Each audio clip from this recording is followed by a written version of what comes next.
पाकिस्तान पर पहला attack swarm drone से होगा।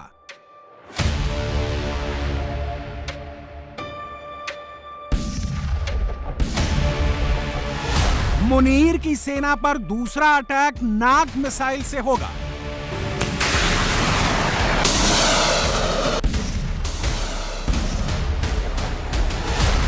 मुनीर पर तीसरा अटैक मार्टलेट मिसाइल से होगा।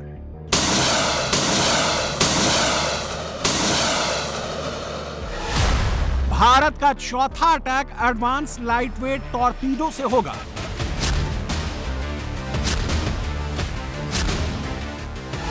पाकिस्तान पर पांचवां अटैक ब्रह्मोस 2 से होगा।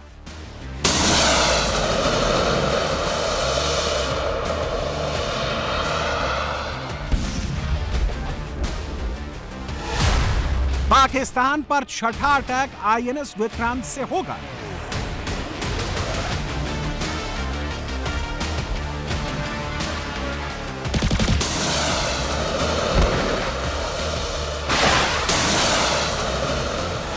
ऑपरेशन सिंदूर 2.0 होगा, कंफर्म है।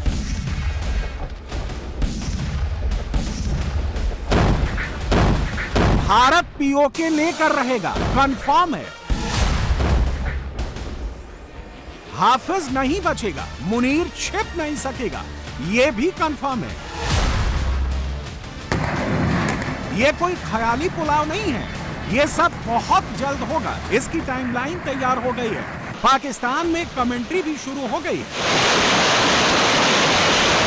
रॉकेट जो उनके मिसाइल है या ड्रोन है, उनके थ्रू ऐसा कुछ करेंगे कि ये मैं अल्लाह ना करे, मैं आपको एक मैसेज देना चाह रहा हूं। हो सकता है ये सरकरी की तरफ चढ़ दौड़ें, हो सकता है ये कश्मीर की तरफ कुछ एरिया को ऑक्यूपाई करने की कोशिश करें। जंग अब दूर नहीं है, पाकिस्तान बुरी तरह फंस चुका है। यह खबर पाकिस्तान तक पहुंच गई है।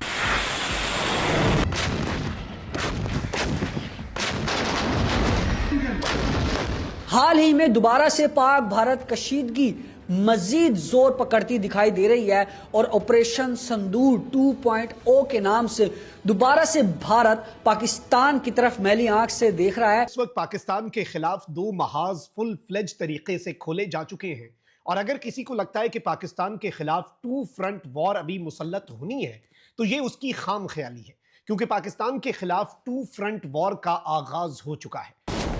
पाकिस्तान का टाइम खत्म हो चुका है, मुनीर का गेम ओवर हो चुका है। पाकिस्तान में यह खबर भी पहुंच गई है।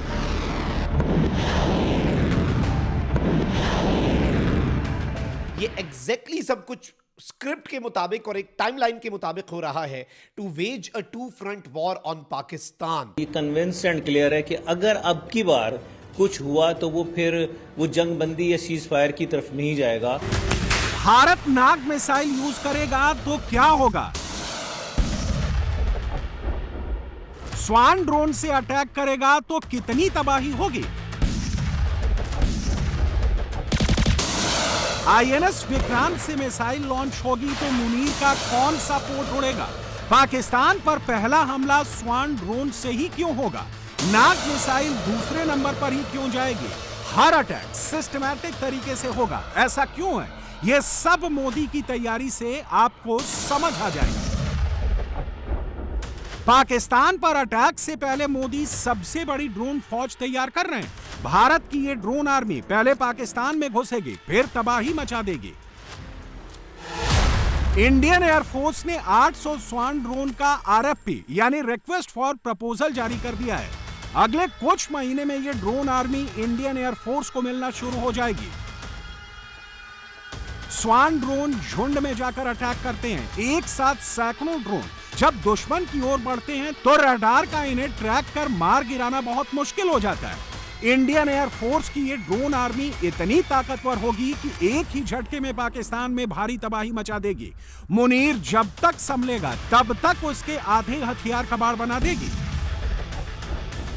भारत जो स्वार्म ड्रोन खरीद रहा है उसकी रेंज 350 किलोमीटर है। इन ड्रोन्स में आर्टिफिशियल इंटेलिजेंस का यूज किया गया है।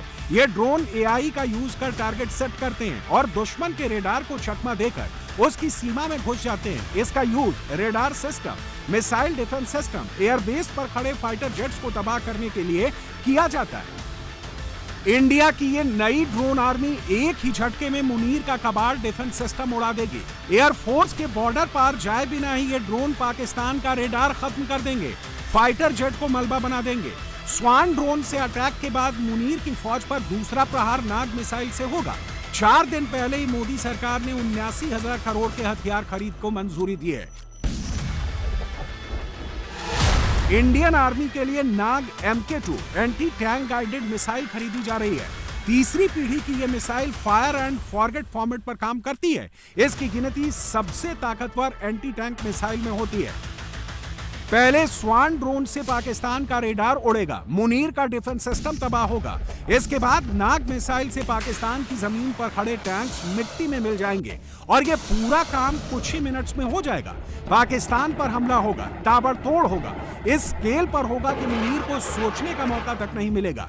भारत जमीन से लेकर आसमान और समंदर तक मुनीर की फौज को तबाह कर देगा और इसकी तैयारी बहुत तेज चल रही है। इंडिया ने ब्रिटेन को light weight multi role missile LMM का भी ऑर्डर दे दिया है, जिसे देखकर पूरे पाकिस्तान के पसीने छूट रहे हैं। Light weight multi role missile को मार्टलेट कहा जाता है। इसकी रेंज 9 किलोमीटर और स्पीड 1.5 मैक है। यह मिसाइल किसी भी ड्रोन मिसाइल को अपने इलाके में घुसने से पहले ही ढेर कर देती है। मुनीर की फौज ने भारत पर एक भी ड्रोन उड़ाया, एक भी मिसाइल दागी, तो मार्टलेट मिसाइल उस ड्रोन का काल बन जाएगी, पाकिस्तान की मिसाइल को हवा में ही दफन कर देगी। Indian army advanced light weight torpedo से भी लैस होने जा रही है। एडवांस्ड लाइट वेट टॉर्पीडो समंदर में दुश्मन की पनडुब्बी का काल बन जाता है। दुश्मन के युद्धपोतों को आगे बढ़ने से पहले ही समुद्र में डुबो देता है। 300 किलो वजनी इस टॉर्पीडो को हेलीकॉप्टर, फाइटर जेट और युद्धपोत से लॉन्च किया जा सकता है। इसके नए वर्जन की स्पीड 87 किलोमीटर प्रति घंटा होगी। ऑपरेशन सिंदूर में ब्रह्मोस मिसाइल ने मुनीर की फौज को एक ही वार में घुटनों पर ला दिया था। एक ही प्रहार में पाकिस्तान के एयरबेस धुआं-धुआं कर दिए गए थे और इस बार इंडियन आर्मी को ब्रह्मोस की बढ़ी हुई ताकत मिलने वाली है। हाइपरसोनिक ब्रह्मोस 2 की स्पीड 8500 से 10,000 किलोमीटर प्रति घंटा होगी। इसकी रेंज 1500 किलोमीटर तक होगी। अपने साथ 300 किलोग्राम तक वॉरहेड ले जा सकेगा। जमीन, हवा और समुद्र तीनों प्लेटफॉर्म से इसे लॉन्च किया जा सकेगा। ब्रह्मोस के नाम से ही मुनीर को पसीने आने लगते हैं। शहबाज शरीफ का गला सूख जाता है। सोचिए, जब ब्रह्मोस 2 से प्रहार होगा तो पाकिस्तान का क्या होगा, और ये कभी भी हो सकता है।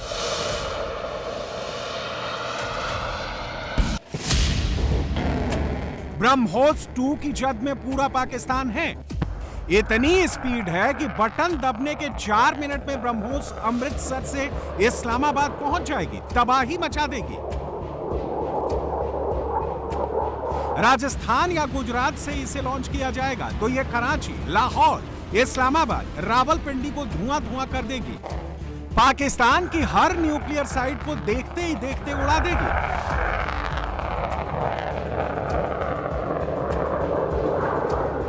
ऑपरेशन सिंदूर में सिर्फ एयरफोर्स और आर्मी का यूज हुआ था। भारत ने 3 दिन में ही पाकिस्तान को उधेड़ कर रख दिया था। लेकिन इस बार युद्ध में इंडियन नेवी भी आने वाली है और इसका संकेत INS विक्रांत ने दे दिया है। यह तस्वीर भारत के सबसे खतरनाक हथियारों से लैस INS विक्रांत की है। पाकिस्तान के बेहद करीब INS विक्रांत ने हाई स्पीड में 360 डिग्री घूमकर अपनी ताकत दिखाई है। मैसेज पहुंचा दिया है कि अब विक्रांत कभी भी कराची पोर्ट की ओर टर्न ले सकता है, क्योंकि इस बार लड़ाई आधी अधूरी नहीं होगी। इस बार सीज फायर नहीं होगा, फुल एंड फाइनल हिसाब होगा। और इसे लेकर पाकिस्तान में अभी से पैनिक बटन दब चुका है। पाकिस्तान की आवाम अभी से युद्ध चिल्लाने लगी है। मुनीर की फौज में अभी से दहशत फैल गई है।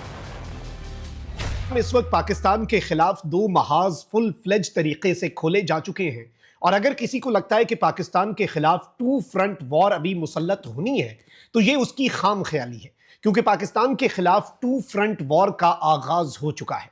एक जानिब सिंदूर 2.0 और दूसरी तरफ तालिबानी रिजीम की हठधर्मी और इस सब के अंदर पाकिस्तान ने इससे पहले जैसे ही भारत ने 12 दिन के लिए नोटम जारी किया, गुजरात राजस्थान से होता हुआ समुद्रों तक, पाकिस्तान के बॉर्डर और सर क्रीक तक भारत ने 12 रोजा नोटम जारी किया, तो पाकिस्तान ने भी फौरी तौर पर 2 दिन के लिए कल और परसों अपना नोटम जारी किया और फजाई हुदूद बंद करने का ऐलान किया। लेकिन अब पाकिस्तान की तरफ से जो ऐलान किया गया है फजाई हुदूद को मजीद बंद करने का, यह ऐलान इस जानिब एक क्लियर इंडिकेशन है कि इस मर्तबा शायद पाकिस्तान भारत की तरफ से पहल का इंतजार ना करे। भारत के एग्रेशन का जवाब जो है वो देने के बजाय पाकिस्तान प्रीएम्प्टिव स्ट्राइक्स की तरफ भी बढ़ सकता है। और देखें, हम 2 फ्रंट वॉर मुसल्लत किए जाने का इंतजार नहीं करेंगे, हम मक्कू ठप देंगे और एक साइड का तो पक्का ठपेंगे जो आलाए कार बने हुए हैं, जो इस वक्त टाउट बने हुए हैं और जो इस वक्त प्रॉक्सी बने हुए हैं। क्योंकि जिससे हमारा फड्डा है उससे तो हमारा है, उससे तो हमारी हमेशा से लड़ाई है, अजली दुश्मन है। तुम लोग जो आलाए कार बने हो, पहले तुम लोगों का सॉफ्टवेयर अपडेट करके तुम लोगों को ठंडा करना हमारी पहले जिम्मेदारी है। पाकिस्तान के ऊपर इंडिया ने पाकिस्तान के जो सदर्न साइड है, सिंध है और पाकिस्तान के बड़े शहर हैं, कराची है, ठठा है, थर का पूरा इलाका है, रन ऑफ कच्छ है, सरक्रीक है, ये डिस्प्यूटेड एरियाज़ हैं, वहाँ पे ट्राई सीरीज़ मशक़ें की जा रही हैं। पाकिस्तान की सरहद के ऊपर दबाव बढ़ाया हुआ है इंडिया ने। तो ये दबाव जो इंडिया की तरफ से आ रहा है, और ना सिर्फ ये पाकिस्तान के साउथ में बल्कि पाकिस्तान का जो ईस्टर्न बॉर्डर है इंडिया के साथ, वहाँ से भी, और ख़ास तौर पे कश्मीर का जो रीजन है उसमें इंडिया पाकिस्तान पे दबाव बढ़ाना चाह रहा है, बढ़ाया हुआ है। लीपा वैली में जो कल रात एक क्लैश हुआ, उसका भी ये मकसद है कि इंडिया ये चाहता है कि पाकिस्तान के साथ कुछ ना कुछ फड्डा किया जाए, किसी पाकिस्तान के किसी छोटे से हिस्से पे कब्जा करके वो अपने वोटर्स को ये बताना चाहते हैं कि हम अभी भी बहुत बड़े बदमाश हैं इस रीजन के।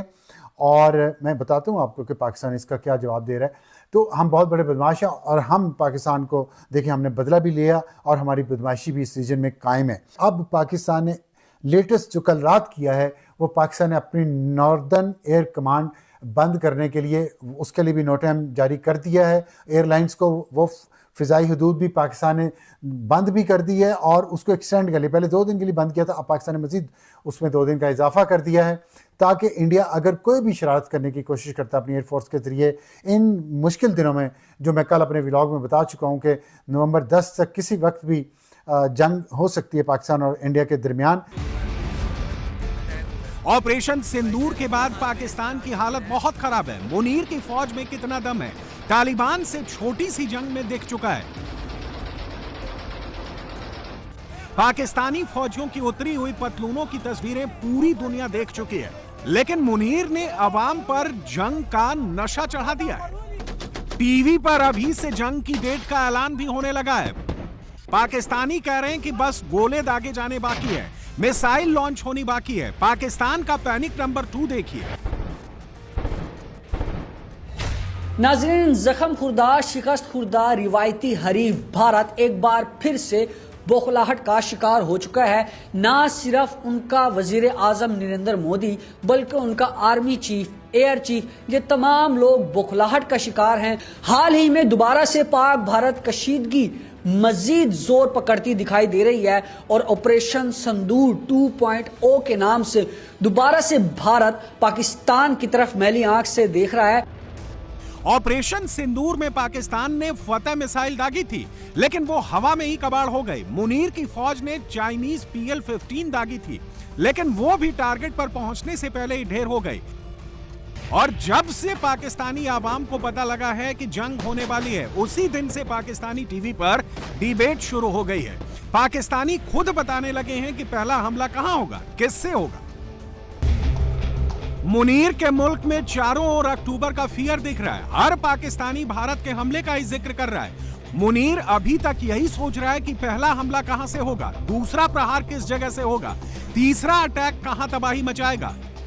लेकिन इस बार पाकिस्तान पर सिंगल अटैक नहीं होगा, कई फ्रंट से अटैक होगा और बहुत बड़ा अटैक होगा।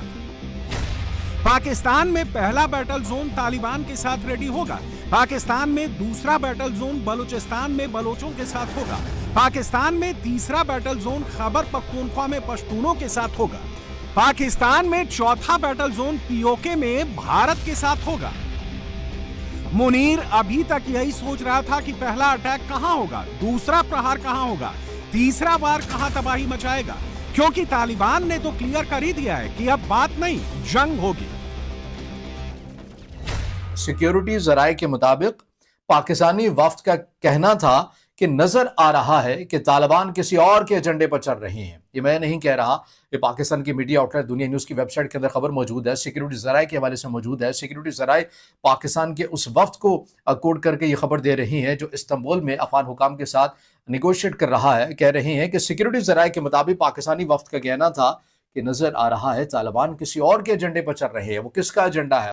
पाकिस्तान और अफगानिस्तान के मुज़ाकरात जहां पर फंसे हुए हैं, वो इस नुक्ते के ऊपर फंसे हुए हैं कि अफगान हुकाम जो है वो लिख कर देने के लिए तैयार नहीं है कि हम टीटीपी के अगेंस्ट, हम BLA के अगेंस्ट को कार्रवाई करें। पाकिस्तान कह रहा है ये लिख कर दें, इन सालसी जो ममालिक किरदार अदा कर रहे हैं इनकी मौजूदगी में लिख कर दें, दस्तखत करके दें। ये वो लिखने के लिए तैयार नहीं। मुनीर बुरी तरह घिर चुका है, भागने की जगह नहीं बची है। मोदी रेडी है, तालिबान रेडी है, पश्तून तैयार हैं, बलोच ने हथियार उठा लिए हैं। अब पहले मुनीर का नंबर आएगा, फिर शहबाज का काम तमाम होगा और इस बार आतंकियों का भी पूरा इंतजाम होगा।